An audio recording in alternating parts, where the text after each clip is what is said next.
This is the Pet Buzz. This is the Pet Buzz. And here's the Dynamic Pet Duo.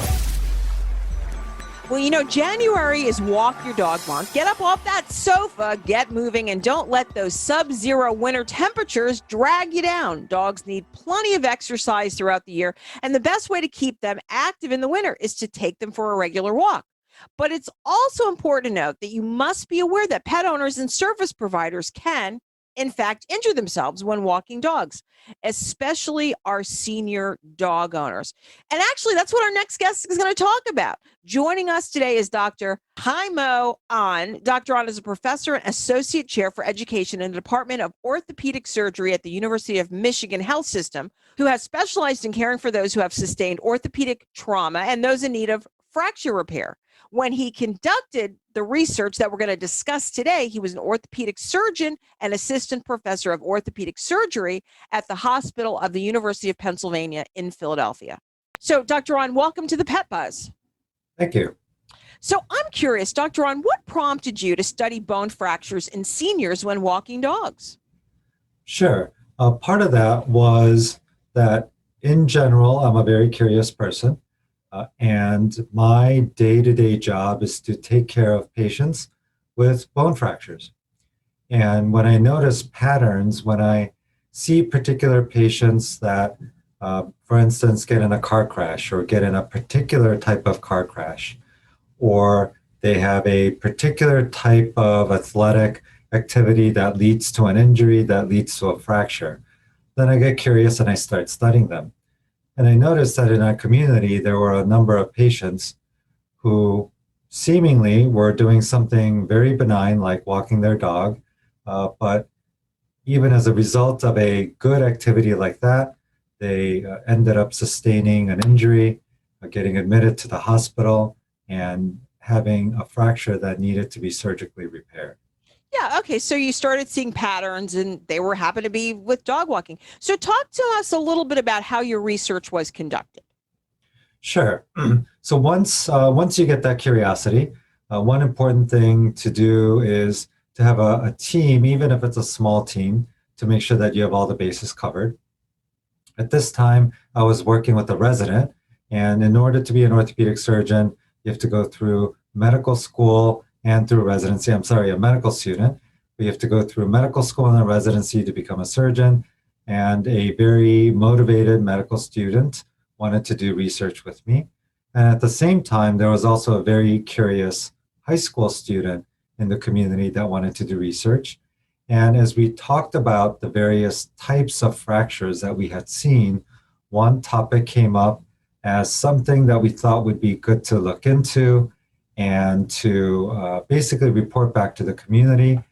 And to do that, we utilized a database, or basically a compendium of information that was already publicly available. It's basically surveillance data looking at what emergency departments, what ERs would see in terms of injuries that were related to consumer products. And so we thought this would be a really interesting way to ask the question by looking at this database for fractures that were related to dog leashes. And in that way, we were actually able to identify the population of patients that were injured, that sustained a bone fracture as a result of walking their dog. You know, it's interesting. The rise in injuries in the senior population is a result of what trends?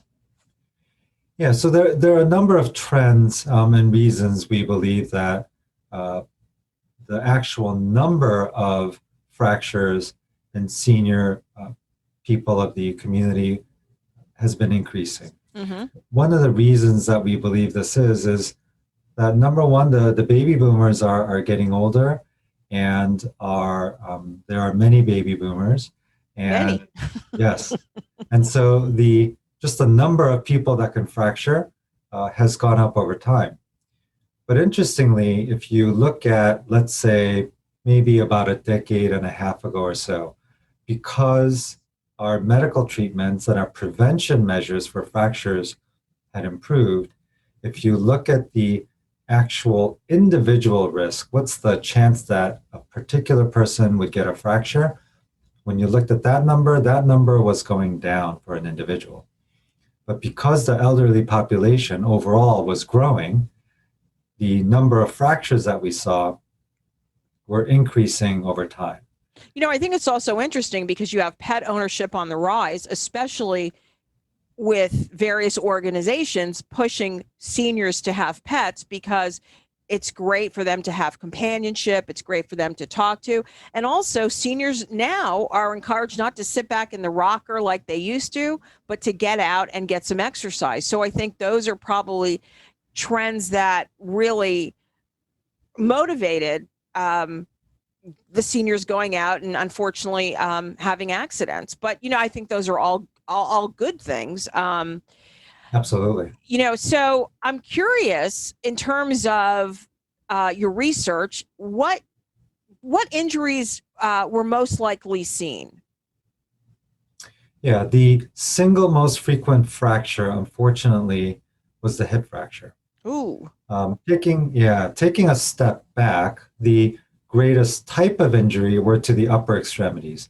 And that makes sense. It most likely, although we don't know this for sure, this is really my speculation, but most likely the folks that got injured were out walking their dogs and not doing things that were dangerous. And so if they would have a stumble, they would typically reach out their arms to brace themselves.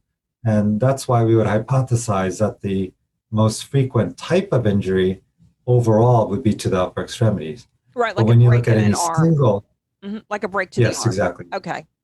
Yes, wrist, the lower arm, the upper arm, the shoulder. But when you look at the single most common in particular, it was the hip fracture. And hip fractures are especially, we feel, dangerous because it will lead to that person getting into the hospital, needing surgery. And depending on the study you look at, somewhere between 20 to 30% of the elderly that sustain a hip fracture will die within a year. So these are pretty serious injuries. And personally, I do know that. I mean, I was the child of two adults who had me when they were close to 50. So both of my parents are gone, but just even in the family, being the youngest and seeing my siblings who are baby boomers, who are in their 70s, it's something I'm always aware of. Well, it's interesting. If you've just joined us, we're speaking with Dr. Ahn Final about dog walking injuries of senior pet owners. I'm curious, who suffered more injuries, senior men or senior women? Senior women. And Wow. that is unfortunately very typical, mainly because women are more susceptible, we believe, we know they're more susceptible to osteoporosis, and that puts them at greater risk of breaking. So if an equal number of men and an equal number of women would fall, women are more likely to get a fracture because of their poor bone quality. Okay. Something to think about. In terms of calcium and bone loss. I mean, I have 4 dogs. I'm not a senior, but I have 4 dogs and I walk them 3 or 4 times a day. So, and I always have to be careful because as you can imagine, walking 4 dogs, there's lots of leashes and lots of entanglement. I gather, obviously, your study is not meant to discourage senior dog owners, but what should they do? Should they be careful? Should they? That's a great question. I think that's the most important one and the most important topic to talk about today. Absolutely do not discourage dog ownership. We know that having a pet is associated with all sorts of great things. We know that it's emotionally, that pets are great. We know that dogs are great emotional support. And even if you start to look at a little more evidence and scientifically, the dog ownership or pet ownership is associated with some improved health parameters, could be associated with maybe even longevity. So there are many important reasons why we should not discourage pet ownership. On the other hand, I think it brings to light 2 important things for me. One is that you can teach an old dog new tricks. And whether you have a puppy or you have an older dog, that talking to your vet, talking to other dog owners, or professionals that can do training, making sure that your dog is walking with you in a way that's safe, making sure that you're doing it in a safe way, is a relatively simple way to make sure that you stay safe and that you reap all the benefits of ownership and not the downsides. Number two is that, as of course a human doctor, I think it's a great time to ask yourself, okay, so now I have this great companion, and I want to go out and have a good time with my great companion. What can I do for my bone health that's going to improve my health care or my health quality, my quality of life? Should I be talking to my primary about my bone health? Should I be taking vitamin D or calcium? Should I be improving my muscle strength? What can I do to make my life and health better?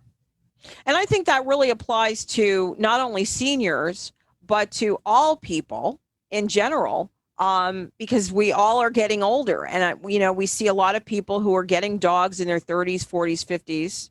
And I think that's really important. Now, my last question was any tips for anyone walking a dog, but I think you kind of answered that question. One of the reasons I wanted to have this interview with you, and I explained in the intro, is that January is National Walk the Dog Month. So it's important for people to get up, but at the same time, depending on where you are in the country, hey, there might be snow on the ground or ice on the ground, or there could be rubble and construction, depending if you're living in a state like Florida, which is everyone's coming on down because they want no state income tax and they're trying to move out of massive metropolitan cities. Obviously, you've lived in one when you lived in Philadelphia and living in a large university, near a large university campus now. So I think this is extremely relevant, and I'm actually glad that you were able to spend some time with us today. Well, thank you so much for having me. I obviously believe this is an important message, and to be able to talk to you about it and to be able to reach out to the community about that means a lot to me. Thank you so much. Well, thank you, like I said, Dr. Ahn, for joining us today. To remind our listening audience, I was speaking with Dr. Ahn about this is the first study to identify and characterize leash-dependent dog walking as an activity that imparts a significant and rising injury risk in older adults. Well, to learn more about his research, you want to go to the jamanetwork.com. I'm going to put the specific link up on our social media pages. And for more information on orthopedic surgery at Michigan Medicine, visit uofmhealth.org. What a fabulous interview. And it's a great way to start the year and start you guys thinking not only about the health of your dog, meaning getting out there and exercising, but also sustained injuries that you could have with your dog. So I'm happy to say we're going to put this interview up on our social media channels. I want you guys to listen to it more than once because I think it's important information that affects both you and your dog. So stay tuned. We're going to be back in a flash. Thank you for listening to this episode of The Pet Buzz.